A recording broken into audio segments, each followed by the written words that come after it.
This is Power 98.7.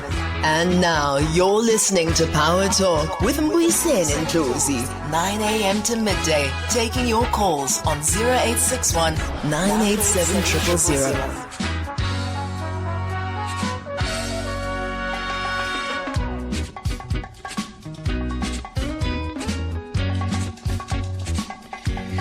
Welcome back, Bantwana Benkosi.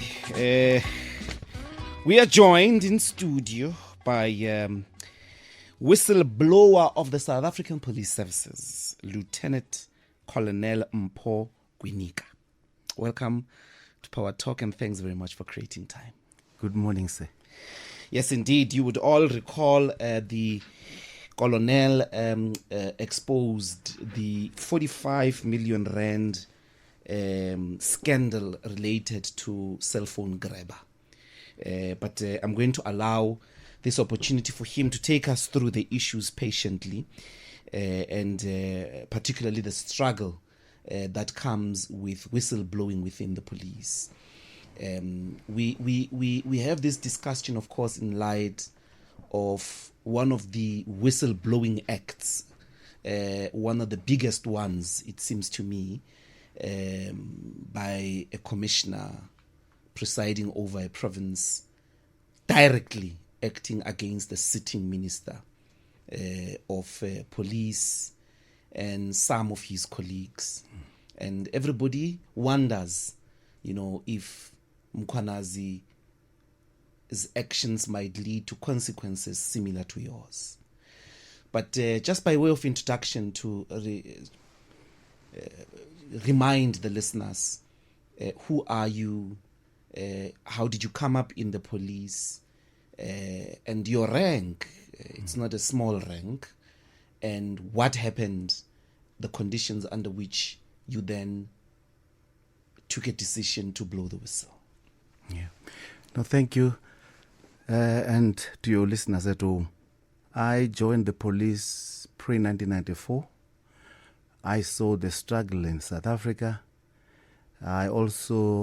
I think South Africans are aware of the role the SAP had played in suppressing, our people. In the past I was there. And my struggle started right there. And that is the environment that I thought people like us could have been killed. But I survived that. Post-1994, I then participated in various departments within the South African Police Service. I also participated in the labor struggle in the police environment. And I was elected the president of SAPO. And I served them for almost 10 years up until they rejected me on the 9th of July, 2019. Yes, SAPO being? The South African Policing Union of South Africa. How did it happen that I was rejected by them? It was the confrontational approach I had in dealing with members' issues. As you know, that the role of the unions is to ensure that our people get the best from the police. We play an oversight role over the regulations, the rules, policies in the SAPS, that they are properly implemented, and to create conditions which are conducive for our people to can work in. And in doing that, you needed to be firm and to be ethical at all times. I want to fast track this to the struggles that started somewhere in 2016, 2017. General Mawela was the divisional commissioner responsible for ORS. ORS being? ORS is the Operational Response Services throughout the country. And we had an incident in Vuwani where we had schools, banned beyond recognition. But when the first 3 schools were banned, I received a call from the communities and the traditional leaders needing my assistance to assist in quelling this situation. Because of the contacts I had with the leadership, I phoned General Mawela himself, and I said to him, I have a situation here. There is information which is coming from the communities. You don't have to pay a cent, it's for free. They want this issue to be resolved. And then he said, we'll come back to me. General Mawela never came back to me. That night, they banned 2 schools. Now it's 5 schools, 10 schools. There was nothing coming from his office. And then there was a change of guard. General Patlane took over. When he took over, I phoned him and I said, General, there is a situation here, Lt-Col. The communities need assistance. And then I gave him contact details. And I think the very same day in the evening, we started seeing, results. Those schools which were banned were already at 28. The government had to pay R500 million to repair those schools or rebuild them. Now, with this, I felt like I had failed my people. I have failed South Africans that have taken an oath of service to serve. And then I had a situation that I had to settle with the general. On fast-tracking it to 2019, then General Mawela is now being appointed the Provincial Commissioner for Gauteng. Thabiso Kotane was the host of that show on Power Perspective. And then I phoned in. And I really outlined the frustrations I had when he was still the leader that could have saved the schools, because the communities went through hell during that time. Their kids were taken into camps. They wrote exams away from their parents. They could not, assist them in preparing for the exams. So it was bad. So I phoned in and I said it was not through excellence that he is in a position that he was. He was appointed politically, and then I gave reasons why. And I knew that it did not augur well with him. And I also put Thabiso Kotane, in a crisis because he had to manage that show. If I meet him one day, I will apologize to him. And then I realized that he is one of my bags, that I have to carry around of my enemies, And then 20 days down the line, on the 20th of March 2019, I wrote to the president, as the president of SAPO, I wrote to the president of the country, and I said, requested that he establishes a commission of inquiry to look into the fitness of the sitting general, by then it was General Lt-Col, into his fitness to hold office. 21 was Human Rights Day. On the 22nd, 7:15 in the morning, I received a call to say I am needed. The National Commissioner of Police wants to see me. And I'm receiving this from the General Secretary of the Union, SAPO. And I said, no, but you can go and collect whatever information he wants to give to the Union and share it back. We have to do what we are supposed to be doing. I've got a program that is full today. But what were the grounds? Why were you saying the president should establish a commission? There were few, what reasons did you give? Yeah, the status of policing at that time. One of them, it was the grabber machine, which really played supreme role in us calling for that. But there were other issues as well. What is the grabber machine, Meta? The grabber machine is an interception tool the police utilize to spy on your phone. Yeah, and that tool, you could source it for 7.5 million rand, but they were requesting one tool to be sourced at the tune of 45 million rand, and then we said no. Why don't you use the supply chain policy and get the correct, tool at the right price? You cannot inflate the pricing. But then you will recall the issue of the tool, that grabber. It is featured prominently at the NASREC ANC conference in 2018. I think 2017. It featured terribly there. And the police officer that really raised or blew that whistle, who made me really to walk each and every step with him, is Brigadier Hlungwane. He was responsible, he was the CFO of the Secret Service account.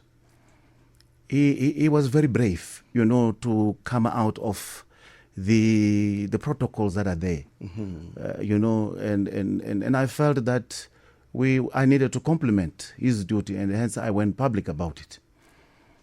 So, and many other issues, there were comments which were made. By then we had the Minister of Police, it was Mr. Fikile Mbalula.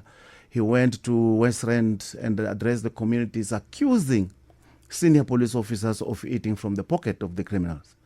And that was bad. And the National Commissioner of Police was giggling above his shoulders, which was wrong because there was no evidence which suggested that he should speak that way.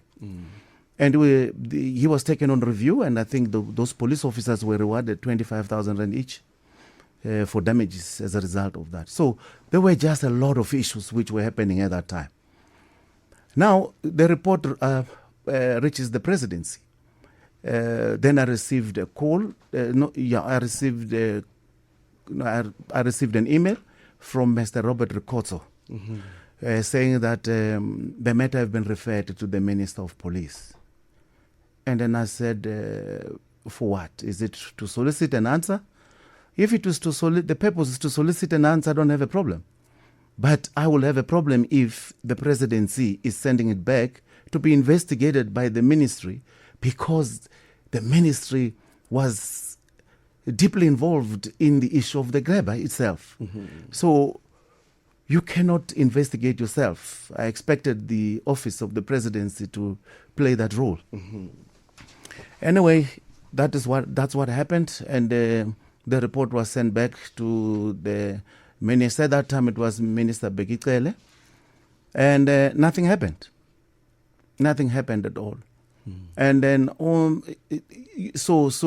meeting with the National Commission of Police that day, I suspected that some of these issues, could come to the fore. And when I saw him at 12 o'clock, he spent 20 minutes with me.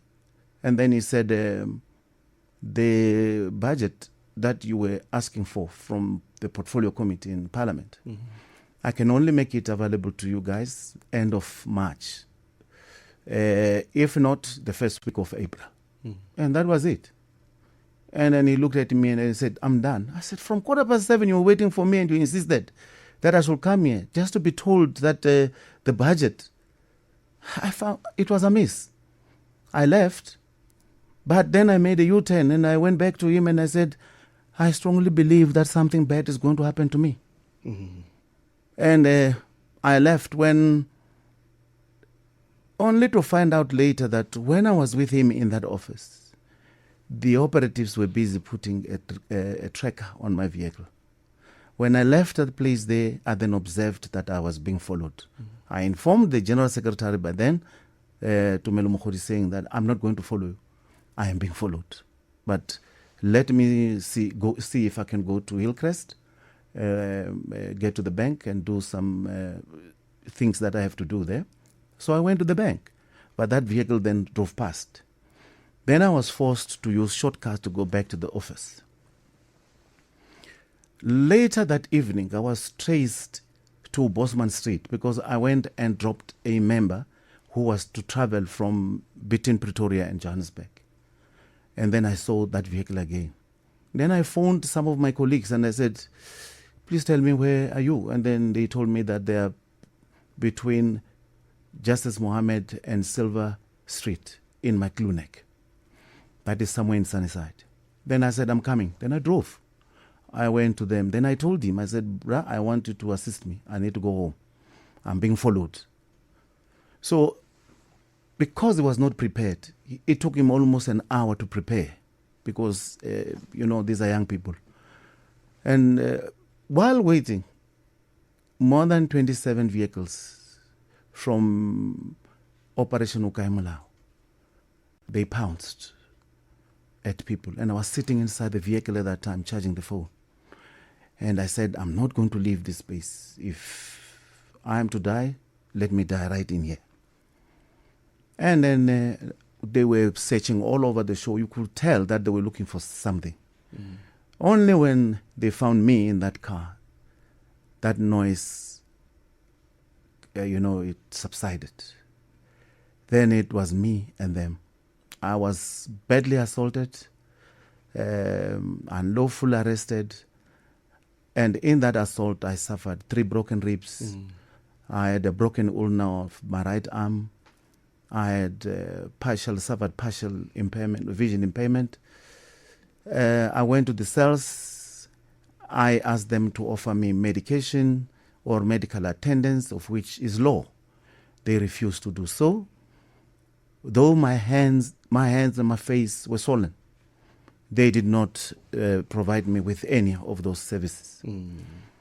Now, what was really surprising is that if this was not planned, when a person is arrested, the law says immediately you must be brought to a police station and you must be entered into the occurrence book. I was not entered anywhere for 4 hours. Because of time, I'd like you to also remind our listeners with regards to Brigadier Hlongwane. Brigadier Hlongwane is one of the officers who was appointed as a chief financial officer to manage the Secret Service account. Yeah, you mentioned that. Yes, at Crime Intelligence Head Office. Hlongwane is the whistleblower in this matter. He's the person who came to me. As we speak today, Hlongwane is out of the service as well. He was dismissed in December after fighting a lot of battles. A small team was established from KZN, led by a lieutenant colonel female, and a disciplinary officer was a captain. And the law doesn't allow that junior staff should preside over a matter of a senior officer. He says at least a person of the same rank and or above. And they did not use the disciplinary procedure to dismiss him. They've used Section 34, which is the medical boarding. And it is very clear there's a clause which says if you find out during the inquiry that there are disciplinary issues, the inquiry should be stopped and referred to a disciplinary process. Now, they did not want to take his matter to the disciplinary process because of what we call the Protected Disclosure Act. He had already taken them through that process. So everything was stopped, and this case was centralized to SSBC. So, and then they dismissed him in terms of that Section 34. Do you see this inquiry established by Ramaphosa as a productive option to go and ventilate the matters that you have reached a sort of cul-de-sac about in the last few years? I have got no other hope except this tribunal, because when I look at this, terms of reference, it seems to be accommodative of peoples like me. And I want to do my best and make sure that I present, a compelling case to them.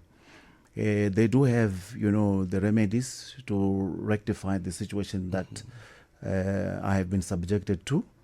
But I also want this commission to look into the conduct of the officials who were involved in my case, because I believe that they've deliberately embarked on this process.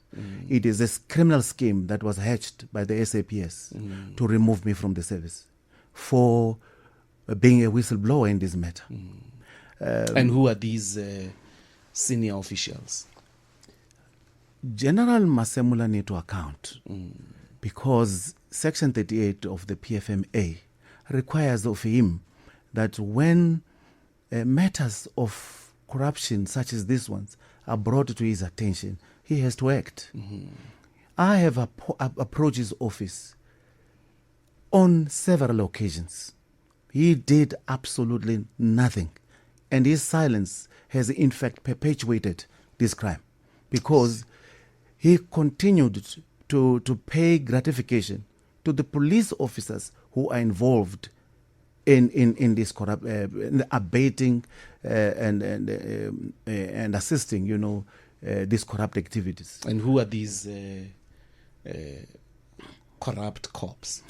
Captain van Niekerk has altered and manufactured evidence that incriminated me. It is clear. It is there.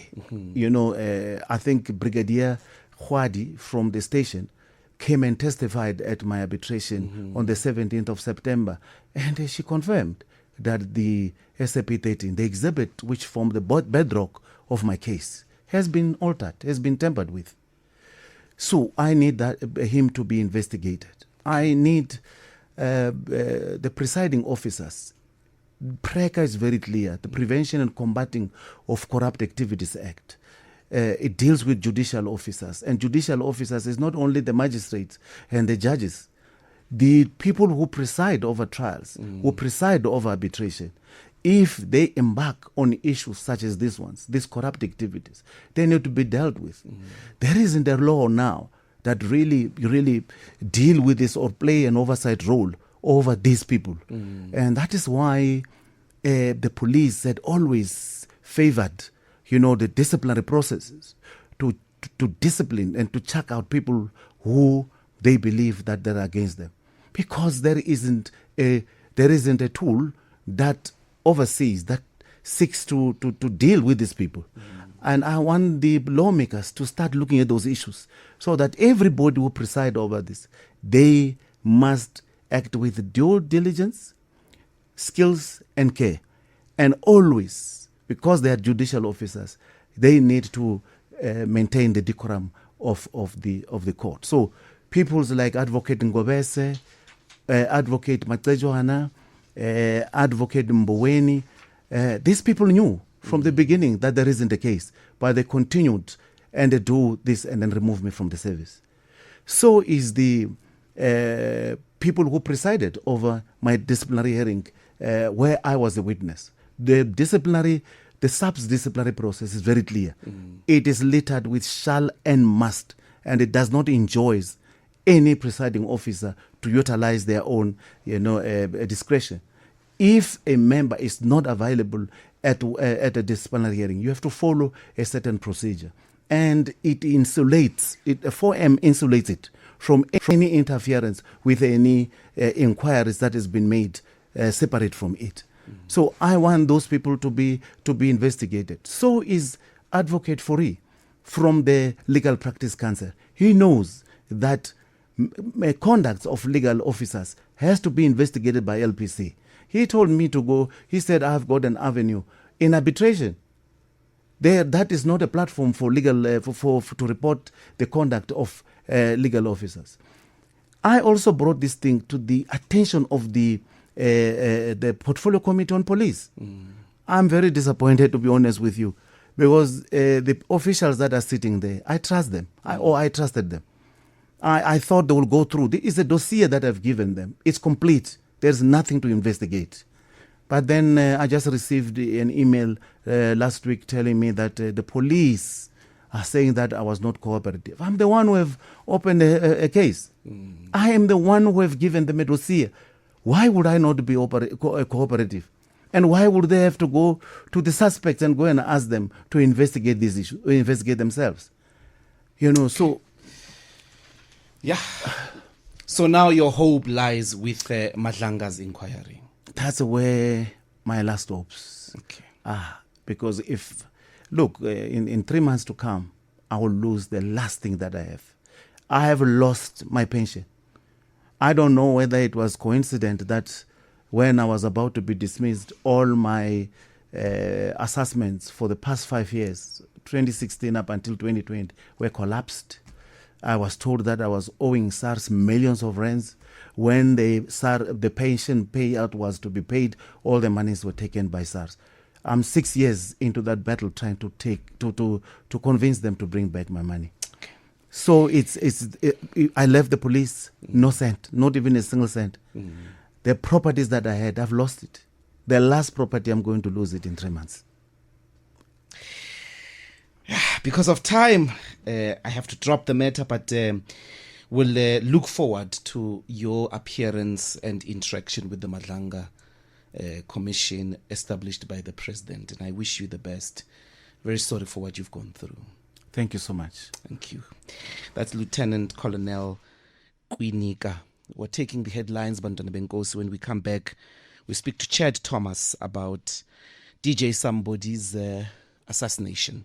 Stay tuned. The headlines are by Nyakallo Tefu.